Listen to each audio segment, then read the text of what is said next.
Vamos abrir a Bíblia no livro de Ruth. Ruth, capítulo 1, a partir do versículo 1. Vamos abrir a Bíblia no livro de Ruth, capítulo 1, a partir do versículo 1. A palavra de Deus nos diz assim: No tempo em que Israel era governado por juízes, houve grande fome naquele país. Por isso um homem de Belém, cidade da região de Judá, foi com a sua mulher e os seus 2 filhos morar por algum tempo num país chamado Moabe. O nome desse homem era Elimeleque, o da sua mulher Noemi. Os 2 filhos se chamavam Malom e Quilion. Essa família era de Efrata, um povoado que ficava perto de Belém de Judá. Eles foram para Moabe e ficaram morando ali. Algum tempo depois, Elimeleque morreu e Noemi ficou com seus 2 filhos, que casaram com moças moabitas. O nome de uma delas era Orfa e da outra Ruth. Quando já fazia quase 10 anos que estavam morando ali, Malom e Quilion também morreram. E Noemi ficou sem os filhos e sem o marido. Amém. Baixe suas cabeças, vamos orar. Senhor Deus, nós queremos consagrar, Deus, esse tempo ao Senhor. Que nessa noite, Pai, o Senhor possa falar conosco de forma especial através da sua palavra. Espírito Santo, se revele a nós através da revelação do teu evangelho. Eu creio, Deus, que algo especial da sua palavra quer nos ensinar nessa noite. Então, que o Senhor se faça real e presente aqui nesse tempo. Use, Deus, a minha vida de forma extremamente especial aqui, clara, e que tudo aquilo que o Senhor tiver preparado para essa noite se faça, Deus. Em nome de Jesus oramos. Amém. Amém? Amém, queridos? Bom, vamos lá, nós vamos estudar um livro a partir de hoje, e eu acho que nas próximas semanas. O nome desse livro é Ruth, livro de Ruth. Eu sei que não tem nada a ver a questão do Outubro Rosa e tudo mais, que é o mês de conscientização do câncer de mama, mas essa semana eu comecei a estudar, ler e reler o livro de Ruth, e cara, esse livro é maravilhoso, é um livro especial da Bíblia. Se você não leu, eu faço um desafio para que essa semana você leia o livro de Ruth. Nós temos ali poucos capítulos no livro, é um livro fácil de ler, fácil compreensão, é uma história corrida que conta a história desse homem, e o que aconteceu em sua vida, em sua família, e o que Deus fez, de que formas Deus agiu através dessa história. O livro de Ruth, ele é uma história de amor. Sim, ele é um livro que conta uma história de amor. Para você que é fã de dorama, K-drama e alguma coisa do tipo, sabe?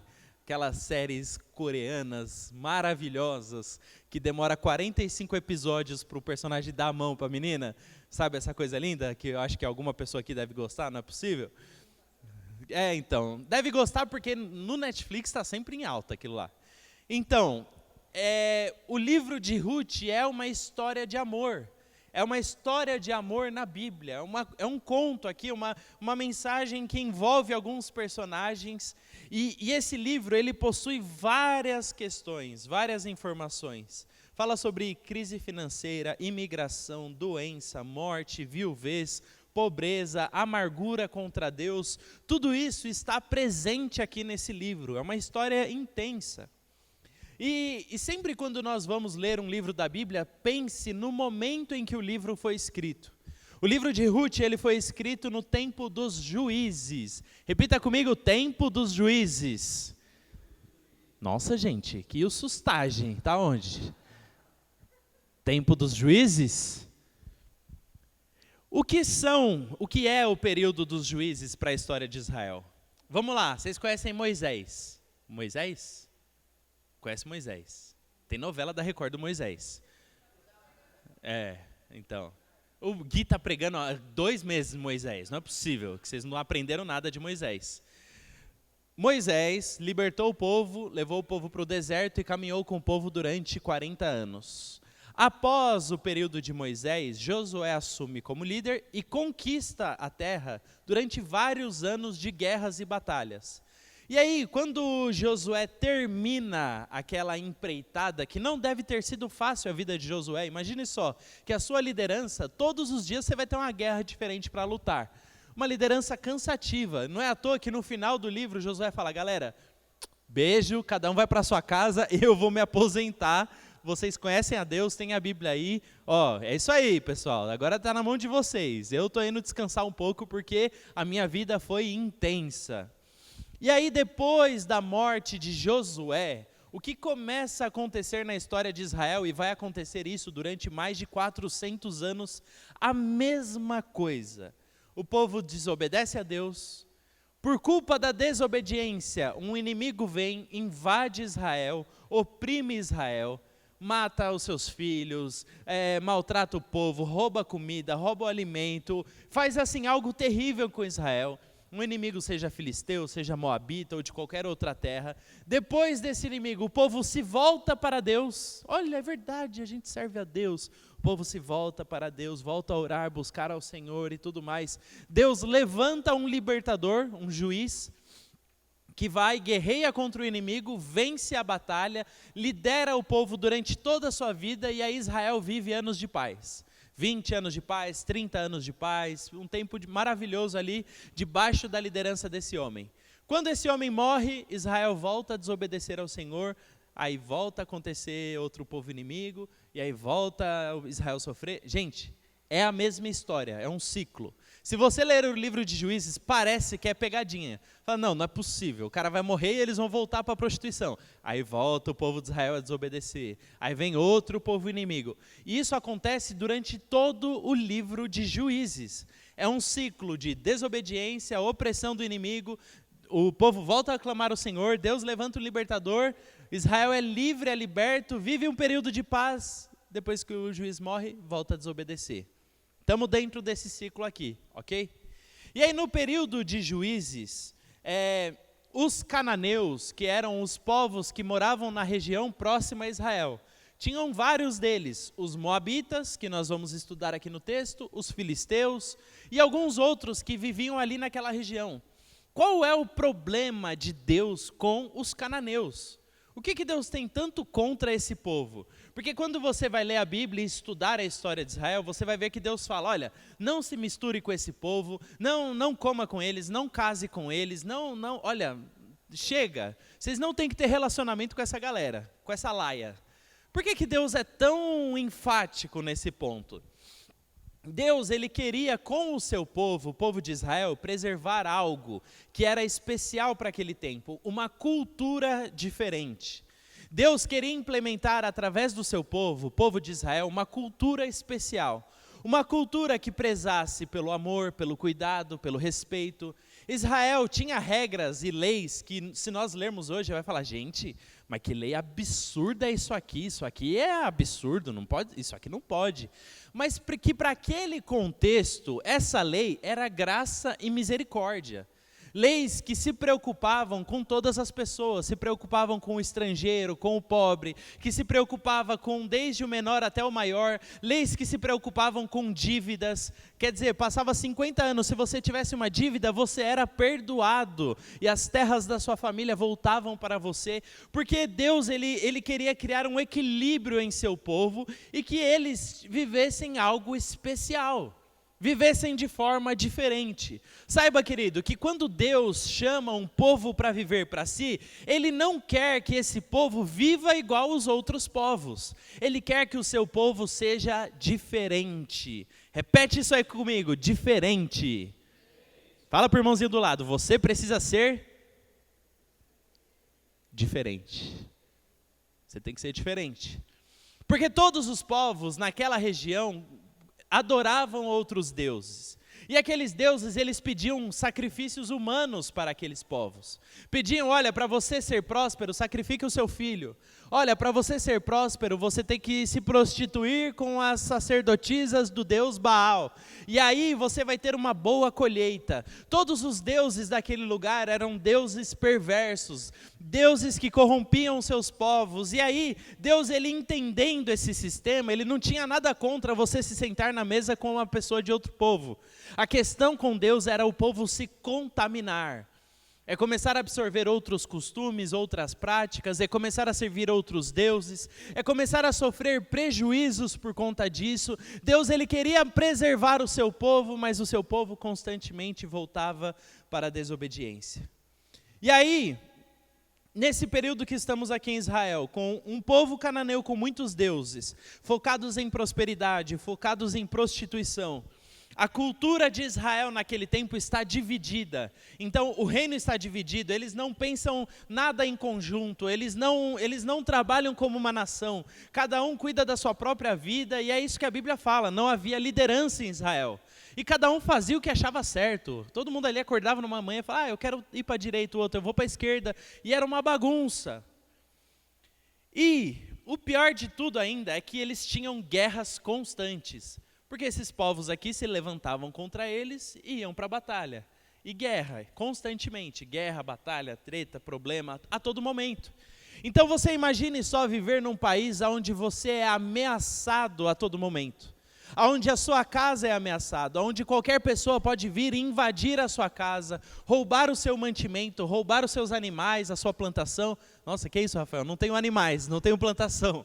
Mas roubar o seu mantimento, o seu dinheiro, roubar as suas coisas, de uma maneira muito simples, muito fácil. Você era alvo fácil ali. Então assim vivia o povo de Israel naquela época. E para ajudar, lá no começo do capítulo em que lemos isso aqui, no tempo em que Israel era governado por juízes, que é tudo que eu expliquei para vocês agora, houve uma grande fome naquele país. Para ajudar, eu estou morando num país que tem briga, que tem guerra, que tem inimigos, que tem várias situações, e esse país agora está passando por fome. A Bíblia não me explica o porquê eles estavam passando fome, mas entendemos que eram motivos naturais. De repente uma estiagem, de repente uma falta de chuva que ficou meses ali sem chover, e aí se não chove não tem plantação, o animal não pode comer, o animal morre de fome, o povo morre de fome, e aí vira uma bagunça. Então, eles estão aqui passando por um momento de fome, em um país que a todo momento é ameaçado, só treta, só problema, e eles moram em uma cidade chamada Belém. Elimeleque e sua família, o pai daquela casa, eles moram nessa cidade que se chama Belém. E Belém significa, no original, Bet significa casa, Elehem significa pão. O sentido da palavra Belém significava a casa do pão. A casa do pão, o lugar onde eles moravam, era um lugar onde eles estavam passando fome. Na casa do pão, passando fome. Esse é o contexto dessa família. Elimeleque era um homem rico de posses naquele tempo. Porém, ele vê que tudo começa a dar errado. E aí imagine só, você é um pai de família, você está naquela circunstância, você já está num país de tretas, problemas religiosos, problemas culturais, divisões entre a nação, ameaças por inimigos, e ainda agora temos um momento de fome. E aí você olha para o lado, seus filhos estão ali, seus filhos estão com fome, você não sabe o que fazer, então você decide, olha, nós temos que nos mudar, vamos para Moabe. Vamos para Moabe. E talvez, humanamente falando, essa seja uma boa decisão. Você olha para isso e fala, pô, faz sentido o que esse cara fez. Pô, olha a situação dele, a situação da família, da casa. Mano, imagina ter um filho passando fome dentro de casa. Imagine só. Mas, olha, isso aqui que Elimeleque fez era algo muito perigoso. Porque ele estava deliberadamente desobedecendo a Deus. Aí você vai falar, Rafael, mas você vai deixar o cara passar fome? Não, calma. Calma que a Bíblia vai nos explicar o contexto. Mas tem um primeiro ponto da mensagem que eu gostaria de falar com vocês, que está totalmente ligado ao nome da cidade em que eles moravam, Casa do Pão. Sabe, Elimeleque e sua família, eles estavam na Casa do Pão, e eles abandonaram esse lugar por causa da fome. E o primeiro ponto que eu quero falar com vocês é, não abandone a Casa do Pão. Não abandone. Falar, como assim, Rafael? Eu não moro numa padaria. Por que eu vou abandonar a Casa do Pão? Faz sentido. Não abandone, porque hoje, ao estudarmos a Bíblia, nós entendemos que a Casa do Pão é a igreja. A igreja é o lugar em que nós temos alimento para as nossas vidas. Não abandone a casa do pão, a igreja. E aí, igreja, quando eu estou falando isso para vocês, eu não estou falando sobre a igreja Amor e Movimento, eu não estou falando sobre uma placa, eu estou falando sobre o corpo de Cristo, a igreja. Não abandone. Não abandone a igreja, porque hoje existe um conceito em que cresce dentro do nosso país, em São Paulo, de que se eu passo dias difíceis na igreja, crises dentro da igreja, problema com algum amigo, algum líder, alguma situação, eu passo de repente até algum momento de fome dentro da igreja. Sim. Quantas vezes na minha vida eu tive momentos de seca espiritual, momentos de crises profundas espirituais e eu estava dentro da igreja. E pode acontecer, mas mesmo assim, mesmo durante a crise, mesmo durante o tempo difícil dentro da igreja, não abandone a casa do pão, não abandone. Ah, Rafael, mas você não sabe o que eu estou passando dentro da igreja. É um tempo difícil, é um tempo de crise, de briga. Eu vi tais situações dentro da igreja. Puxa, eu vi uma dificuldade, eu tive um problema com o líder. Ah, olha, eu acho que não dá mais, essa circunstância, essa situação, esse problema. Eu acho que está grande demais. Eu venho aqui para a igreja, era para eu me sentir bem, era para eu estar melhor, mas de repente eu estou triste, de repente eu me sinto mal, de repente tal situação me deixou cabisbaixo e eu acho que isso já não faz mais sentido para a minha vida.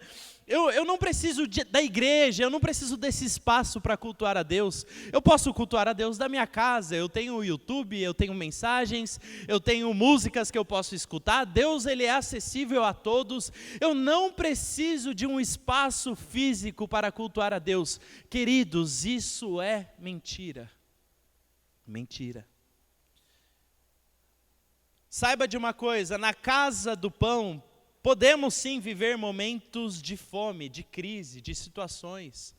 Podemos viver momentos onde, puxa, foi desconfortável aquilo que eu passei ali. Foi desconfortável estar em tal situação. Porém, fora da igreja só existe morte. Na casa do pão pode existir fome, mas fora da casa do pão só existe morte. Vocês estão me entendendo? Não existe nada além disso. Fora, não existe vida fora, não existe. E é esse o engano que muitas pessoas cometem hoje em dia, de achar que por estarem dentro de uma igreja e passarem situações difíceis, e eu não estou falando que de repente talvez você precise até mudar de igreja, dependendo daquilo que aconteceu. Sim, pode ser que essa seja uma opção. Mas o meu ponto é, existem pessoas tão decepcionadas com isso aqui, com essa bagunça que acontece aqui dentro, tão decepcionadas, tão injuriadas, tão amarguradas, tão marcadas por situações que elas acham, não acreditam mais em nada. Então nenhum lugar mais presta, nenhum lugar mais é decente, nenhum pastor mais é de Deus, nada pode dar certo, porque olha o que eu vivi, olha as situações que eu vi, olha os traumas que eu sofri, não, é melhor eu sair. Querido, isso é um engano, porque fora da casa do pão só existe morte, porque não existe vida fora do corpo, entenda isso. Se eu cortar o meu braço agora, o meu corpo continua funcionando, mas o meu braço morre. O único órgão que vive fora do corpo é a mãozinha da família Adams. E obviamente isso é uma obra de ficção. Porque não existe uma mão ter sentimentos próprios e viver e andar por aí, enfim. Não existe. Porque não existe vida fora do corpo. Não existe. É muito simples nós entendermos isso. Meu pai, há muitos anos atrás, ele teve insuficiência renal, seus 2 rins pararam de funcionar.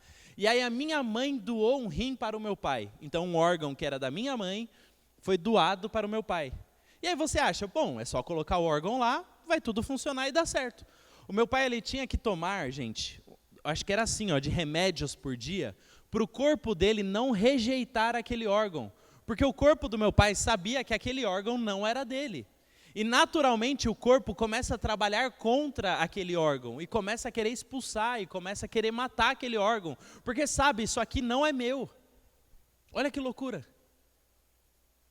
O corpo, ele sabe o que é dele e o que não é. Ele sabe o que pertence a ele e o que não pertence. E ele sabe que fora dele não existe vida. E aí esse é o engano. Puxa, eu não estou bem, eu vou ficar de boa um pouquinho, eu vou ficar na minha casa um pouquinho. Querido, isso é tão perigoso, isso é tão mortal, isso tem matado tantas pessoas, porque não dá, você não vai ter vida neste lugar. Você não vai ter vida sozinho na sua casa, você não vai ter vida, não vai, porque para vivermos a vida de Cristo, nós precisamos estar conectados ao corpo.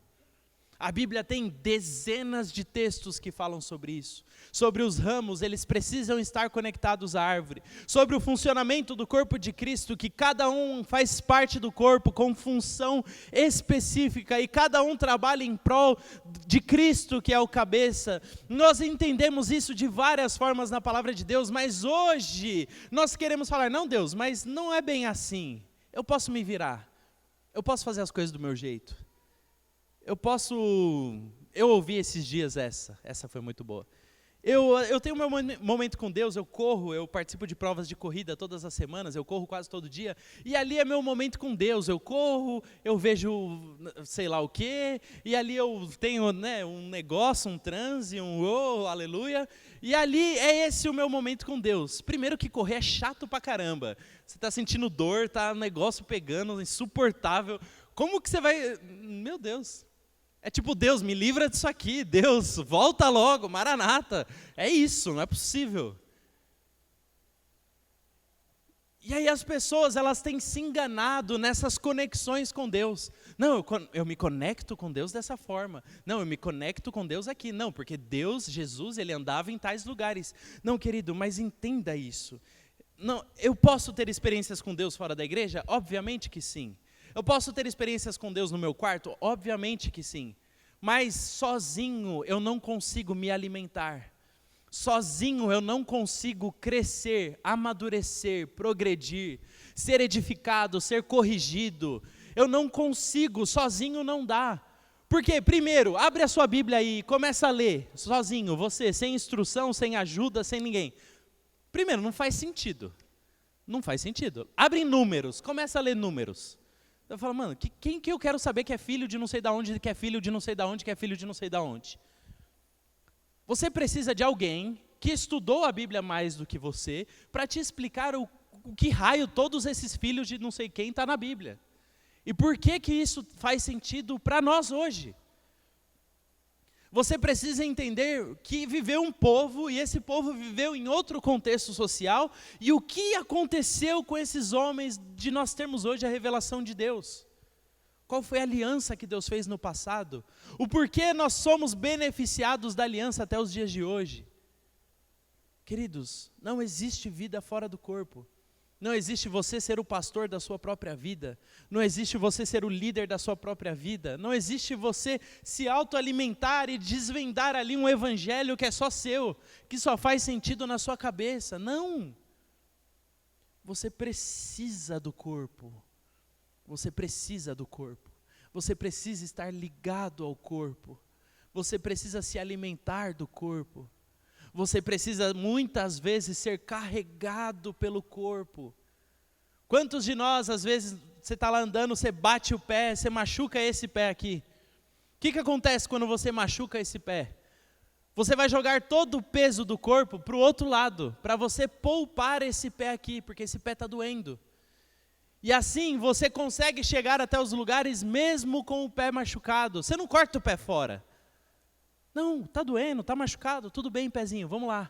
A gente vai cuidar de você, vou te levar para o médico, você vai tomar antibiótico, vai fazer uns pontos se for preciso, e já já você está bem, pezinho, vamos que a gente continua junto. Assim age, assim funciona um corpo. Quantas vezes, queridos, você já chegou nesse lugar machucado, triste, desesperançoso, pronto para desistir de tudo da sua vida, e aqui foi o lugar, ou em qualquer outro lugar, em que Deus te deu resposta, ânimo, te deu uma nova direção, te deu um novo propósito, tudo isso porque você estava conectado a um corpo. Não existe vida fora do corpo. Não existe. E sabe, esse é um engano que tem sido pregado hoje em dia na sociedade. Eu conheço muitas pessoas que se acreditam estar servindo a Deus desligadas do corpo. Que acreditam, não, eu estou servindo a Deus, e não estão conectadas ao corpo. Que formam coisas que parecem ser igreja. É um negócio lá na minha casa, vai uma galera, a gente canta um louvorzinho, e show, aleluia, e vem alguém lá, dá uma palavra. Você contrata um pastor delivery, aí você contrata, paga R$20 no iFood, o pastor chega lá de moto, com a Bíblia aberta, prega alguma coisa para te agradar, fecha a Bíblia, vai embora, e é isso. Não existe relacionamento, só são seus amigos, não existe conexões, não existe liderança, você é o responsável ali do rolê, está tudo certo, e aí você faz o que você quiser da sua vida. É o que mais tem acontecido hoje. É o que mais tem acontecido hoje. As pessoas querem Deus, mas não querem viver o corpo. Não querem sentar na cadeira da igreja com a pessoa esquisita do lado. E falar, meu Deus do céu, olha isso aqui que sentou do meu lado. Pessoa esquisita, mano. E ter que ouvir essa pessoa, olha o absurdo. E ter que conversar com essa pessoa. E ter que fazer amizade. Às vezes, Deus, hoje eu vou ter que ser legal aqui, Deus.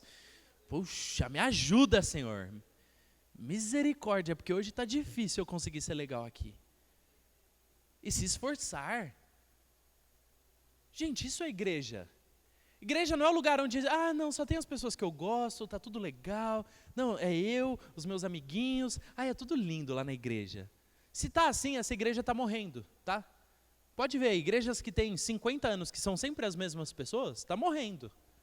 Uma igreja viva é uma igreja que diariamente chegam pessoas novas. E aí receber pessoas novas é uma alegria. Poxa, alguém novo entrou. Só que essa pessoa é uma sopa de BO. E aí essa sopa de BO vai entrar na sua vida. E aí você vai ter que começar a ajudar a pessoa nos BO dela. E é isso aí, igreja. Olha que coisa linda. E uns BO que você não tem nada a ver com eles. Não é sua culpa, você não foi atrás, você não está nem aí para os BO da pessoa, mas você como igreja entende o seu papel de fazer parte de um corpo e de ajudar o BO do outro. Isso é igreja. Isso é igreja. Às vezes a gente não gosta da igreja, mas a gente tem que amar ela. Saiba que existe uma diferença muito grande entre gostar e amar. Eu gosto de ser pai? Gente, eu vou ser muito honesto, às vezes não. Hoje a minha filha, que está ali, a bênção de Jesus, coisa mais linda desse mundo, causou o dia inteiro enquanto eu estudava para pregar hoje. Era aqui, Ruth, não sei o que, boa, alguma coisa voando. Filha, não pode pegar aí. Você gosta disso? Não. Marquei com ela, a partir de segunda ela vai começar a ser disciplinada. Marquei na agenda. Aí ela olhando assim para mim, não entendendo nada. Não gosto, mas eu amo ela. E o amar faz com que você pague um preço pela pessoa. Isso é amor. Eu quero estar acordado de madrugada com ela? Não. Eu quero deixar de ir no futebol para ficar com ela? Não. Eu queria estar no futebol, eu queria estar dormindo. Mas eu amo ela. Então eu faço o que for preciso. Isso é amor. O que nós precisamos hoje dentro da igreja é amor. Não de gostar ou não da igreja. Porque se você gosta ou não, é se é conveniente. É se é legal. É se é seguro. Se vai te levar para um rolê bacana depois. Isso a gente gosta. E quando não é conveniente, não é legal, não tem um rolê bacana depois, você vai comer mal naquele rolê, você vai ter que comer uns negócios que você não gosta de comer, você vai ter que aguentar as pessoas que você não está afim de ouvir, mas você ama, e aí você faz. Isso é igreja. Vocês acham que eu gosto de atender celular de madrugada às vezes? Não gosto, mas eu amo fazer o quê? Então amém, vamos lá atender. O que foi? Sério, de novo. É igreja. É igreja. Em Hebreus 10, 24, nos diz isso, e está claro na Bíblia, queridos. Cuidemos também de nos animar uns aos outros no amor e na prática de boas obras. Não deixemos de nos congregar como é de costume de alguns, pelo contrário, façam admoestações, ainda mais que vocês veem que se aproxima o dia. Não deixem de estar juntos, não deixem de congregar, não deixem de falar uns com os outros, não deixem de comer juntos, não deixem de se aguentar uns aos outros, não deixem de ficar bravos uns com os outros, não deixem de às vezes sentir vontade de dar um soco na orelha do irmãozinho, mas não dá, pelo amor de Deus. Não deixem, porque isso é a igreja.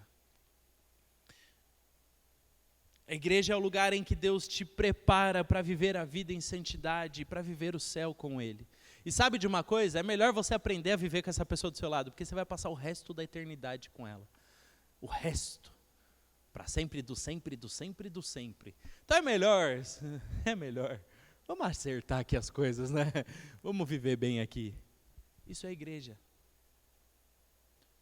Esse é o primeiro ponto que eu senti fortemente o Espírito Santo querendo falar isso conosco nessa noite. E o segundo ponto que eu gostaria de falar com vocês é que dias difíceis muitas vezes nos levam a caminhos maus. Cuidado com os dias difíceis. Cuidado com a pressa de tomar uma decisão. Cuidado com a pressa de agir em meio à crise. Esse casal aqui, eles estavam passando um momento de crise com a sua família. Está aqui Noemi, Elimeleque, eles estão na sua casa, eles conversam acerca daquilo que tem que fazer, eles têm 2 filhos, o que devemos fazer, como agir, para onde ir, um momento de crise, e eles tomam uma atitude pautados na crise, e não na palavra de Deus. A Bíblia tinha várias recomendações a momentos de crise, a Bíblia tinha vários preceitos acerca de um momento como esse, e mesmo assim eles decidiram agir pautados na crise, e não em obedecer à palavra de Deus. Sabe, queridos, é melhor obedecer a Deus, mesmo na crise, do que desobedecer e pagar para ver o que pode acontecer. Uma vez eu estava conversando com uma pessoa, eu vivo no ministério há muitos anos, então eu já tive diálogos, que se eu gravo e mostro para vocês, vocês não acreditam que é real. E aí eu conversando com essa pessoa, e ela falou para mim assim, claramente, ela, olha, eu sinto da parte de Deus, Deus me falando que é isso que eu tenho que fazer da minha vida. Aí eu, show, então a gente não precisa conversar, faz o que Deus está te mandando. Ela, tá, mas eu não quero fazer. Aí eu falei, mas por que você não quer? Você sente, é claro para você, é só fazer isso. A pessoa, não, mas eu quero pagar para ver. Quero pagar para ver como que a minha vida vai ser se eu fizer isso aqui. Eu falei, você tem certeza que você está falando que você quer pagar para ver? Você sabe o preço do pagar para ver? Você sabe? E queridos, hoje em dia, quando nós decidimos tomar certas atitudes em momentos de crise, talvez nós queremos justificar certas desobediências a Deus que fazemos. Justificar. Você comete um pecado, você erra, você vai para um caminho ruim porque você está passando uma situação difícil. Você fala, poxa Deus, olha, eu estou fazendo isso, realmente. Mas Deus, veja bem, olha o que eu estou passando. Olha a situação na minha família, olha isso aqui, Deus. Aí você começa a apresentar para Deus, faz um PowerPoint. Ó Deus, vamos lá, vou passar os slides para você. Olha, isso aqui, quem que vive isso aqui, Deus? Absurdo. Olha, ó Deus, olha essa crise que eu passei. Ó, e deu o pé na bunda ainda, safado, sem vergonha. E me largou depois disso tudo. Como pode? Deus, por isso que eu fiz o que eu fiz. Tchuki. Aí Deus vai falar, ai, tá bom, né? Então pode, vai lá. Não, querido. Os erros das outras pessoas, o tempo de crise, as situações adversas não são justificativa para desobedecer à vontade de Deus. Não são. A vontade de Deus para essa família era, fique em Belém. Fique na casa de Deus, fique na casa do pão, fique aqui, que mesmo em situações de crise, eu vou prover para vocês. E não ficaram, e desobedeceram. E o problema é que hoje nós estamos gastando tanto tempo tentando justificar aquilo que fazemos. Justificar o erro. Você quer errar? Fala que errou e acabou. Não fica tentando, não, veja bem. Eu errei. Mas foi carência, eu estava carente. Foi um sábado à noite, foi uma sexta à noite. E aí estava friozinho. E aí eu não queria errar, eu juro que eu não queria. Eu até orei antes de errar. Eu até orei antes de pegar o celular. Mas aí o celular apareceu na minha mão. milagrosamente, e começou a digitar, assim, usando o meu dedo. Acho que era o demônio. Acho que foi o demônio que possuiu o meu dedo. E aí eu mandei a mensagem para a pessoa respondeu, que, olha, e aí, enfim, e aí aconteceu o que aconteceu. E aí, deu ruim. Querido, não tem justificativa para os seus erros. Ah, mas foi a carência. Ah, mas é que no Brasil não dá para ser honesto e ganhar dinheiro. Não tem como, não tem como fazer isso. Rafael, você acha que é fácil ficar sem sexo? Não é possível. Como que consegue viver a vida em castidade? Isso é impossível. Eu sei que é difícil, meu querido. Não é fácil, não.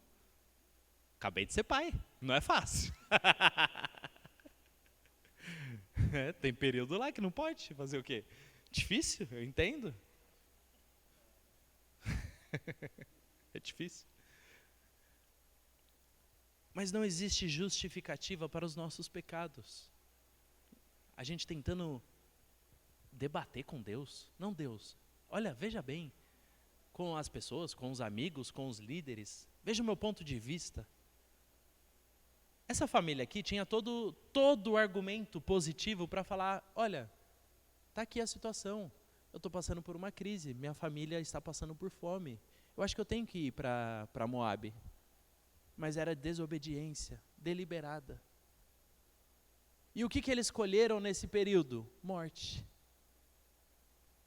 Uma mulher, Noemi, que saiu com seu marido e os 2 filhos para morar em outra terra, voltou dessa terra sem o marido e sem os filhos. A Bíblia não nos conta exatamente o que aconteceu com esses homens, o que gerou a morte deles. Mas imagine só, naquele tempo, você ser uma mulher viúva, sem filhos, em uma terra distante. Você não está perto dos seus amigos, dos seus familiares, você não tem suporte de ninguém. Imagine só essa situação. Foi o que Noemi viveu. Totalmente humilhada pela situação, pelas escolhas erradas do seu marido. Pelas escolhas erradas que fizeram. Não era a vontade de Deus.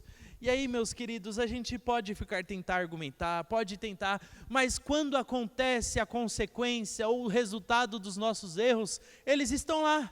Está lá a morte, está lá a consequência, o problema, bate na nossa cara e a gente faz o quê?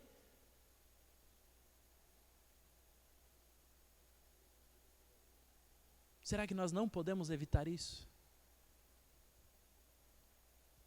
E última coisa antes de nós encerrarmos. Está passando pela crise? Irmãozinho, enfrenta.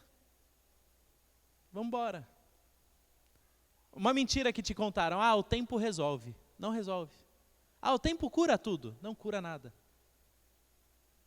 Quer um exemplo? Um exemplo. Você sofreu um abuso na infância. E você nunca tratou esse assunto. Esse assunto não está resolvido. Está embaixo do tapete da sua vida. Se você não jogar isso para fora, não conversar com alguém, não de repente buscar até ajuda clínica de psicólogo para resolver isso, essa questão sempre vai te atormentar. Você tem um problema? Resolve, meu querido. Resolve. Tira o elefante branco da sala. Todo mundo sabe que a situação está ruim, todo mundo sabe do problema, todo mundo sabe da crise, todo mundo sabe do BO que aconteceu, todo mundo sabe. Ou ninguém sabe, mesmo assim você sabe.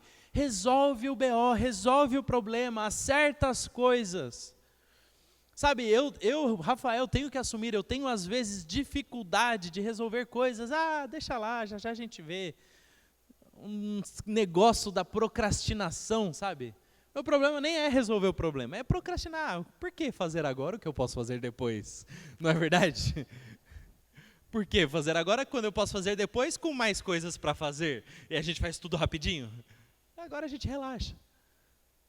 Não, a gente precisa começar a acertar as coisas, acertar os pontos, acertar os problemas, acertar as conversas mal faladas, acertar os sentimentos guardados, acertar as crises que estão embaixo do tapete, acertar as situações que geram mágoa, dor e problema, acertar, enfrentar os desafios, Às vezes a gente cria um estilo de vida onde fugir é a melhor solução, onde escapar é a melhor escolha, onde fala, não, eu não vou resolver essa crise, eu vou para outro lugar, eu vou para outra situação, eu vou encontrar abrigo em outro lugar, e você não encontra.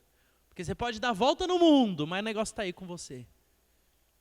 Nós precisamos acertar as coisas, acertar. Pode doer, eu sei que pode doer. Mas é melhor doer agora e ser curado e tratado pelo Senhor Jesus Cristo agora, do que você viver uma eternidade sofrendo com isso. Viver 20 anos carregando isso aí. 20, 30 anos. Eu conheço pessoas muito próximas, que eu amo muito, e que carregam situações absurdas dentro da sua vida, da sua família, dentro da sua casa. Todo mundo sabe da situação. E era só acertar, era só jogar limpo, era só confessar, era só pedir perdão, era simples, era simples. E o fato de viverem a mentira, viver falando, não, está tudo bem, está tudo certo, não, isso não está acontecendo aqui, gera problemas muito maiores, aonde a depressão reina há anos, aonde está lá há muito tempo, aonde a tristeza toma conta, aonde a marca, as dores carregam e trazem profundidade naquilo. E querido, se nós não enfrentarmos a situação onde estamos, a morte está ali na esquina nos esperando. Nós precisamos enfrentar agora. Que o encorajamento que o Espírito Santo possa te dar nessa noite é para você olhar em direção dos desafios que Deus te deu, dos gigantes que estão na sua frente. Talvez assim como Davi, Golias se levantou na sua vida e ele está lá gritando. Não adianta ignorar Golias. Ele vai continuar gritando, ele vai continuar dando medo, ele vai continuar aterrorizando. Não adianta fingir que nada está acontecendo, não adianta. Você precisa desafiar esse gigante. Você precisa ir à frente. Você precisa enfrentar o desafio. E saiba que com Jesus você não perde. Com Jesus você não perde. Com Jesus você não perde. Rafael, mas vai doer muito esse processo, tá bom, mas você não perde. Vai ser doloroso, vai ser penoso, vai ser difícil, Rafael, todo esse processo, tudo bem, mas vai ser vitorioso. Mas vai gerar cura, vai gerar vida, vai gerar libertação, vai gerar restauração para as áreas da sua vida.